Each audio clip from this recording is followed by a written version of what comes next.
यानंतर पुढची एक महत्त्वाची बातमी बघूया। समृद्धी महामार्गामध्ये कोट्यवधींच्या घोटाळ्याचा आता आरोप करण्यात आलेला आहे। पवार गटातले आमदार रोहित पवार यांनी हा आरोप केलाय। राधेश्याम मोपलवार यांच्यावर रोहित पवार यांनी हे आरोप केलेत। मोपलवारांनी 26 वर्षात 3000 कोटी रुपये कमावले असा रोहित पवारांनी आरोप केलाय। मोपलवार यांच्या नावावर 1500 कोटींची मालमत्ता असल्याचं सुद्धा रोहित पवारांचं म्हणणं आहे। तर मोपलवार यांच्या दुसऱ्या बायकोच्या नावावर 150 कोटी आहेत आणि तिसऱ्या बायकोच्या नावावर 200 कोटी रुपये असल्याचं देखील रोहित पवार यांनी म्हटलेलं आहे। तन्वी मोपलवार यांच्या नावे काही शेअर्स देखील असल्याचं त्यांनी म्हटलंय।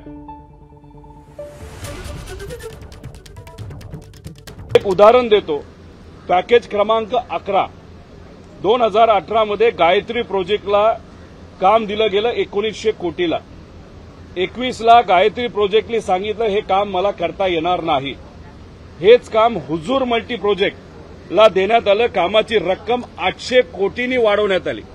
आता 800 कोटींनी ही किंमत का वाढवण्यात आली याचा अभ्यास जर आपण केला तर हुजूर ही कंपनी कोणाची हे खोलात जाऊन आपल्याला बघावं लागेल। हुजूरमध्ये 1 कोटी 52 लाख शेअर आहेत। त्यापैकी 23 लाख शेअर या अधिकाऱ्याच्या कुटुंबाचे आहेत, ज्याच्यामध्ये तन्वी मोपलवार ही एक व्यक्ती आहे, ही त्यांची मुलगी आहे। 3,98,00,000 shares. Sadanand Patil 23,645 shares. Melora Infra 4,58,000 shares. आता मेलोरा इन्फ्रा कोणाची तर तन्वी मोपलवाराची।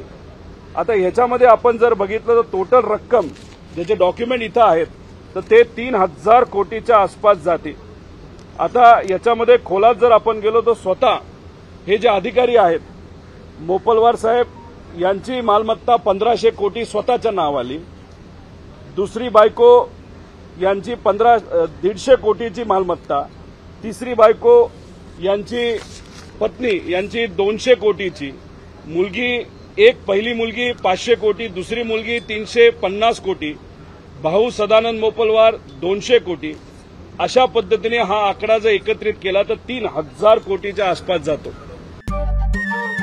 नमस्कार। मन सुद्धा तुझं ही एबीपी माझावरची वेगळीच मालिका खूप गाजली। हिचा दुसरा सीझन केव्हा येणार अशी अनेकदा विचारणा झाली, पण आता प्रतीक्षा संपली। लवकरच येतोय सीझन 2।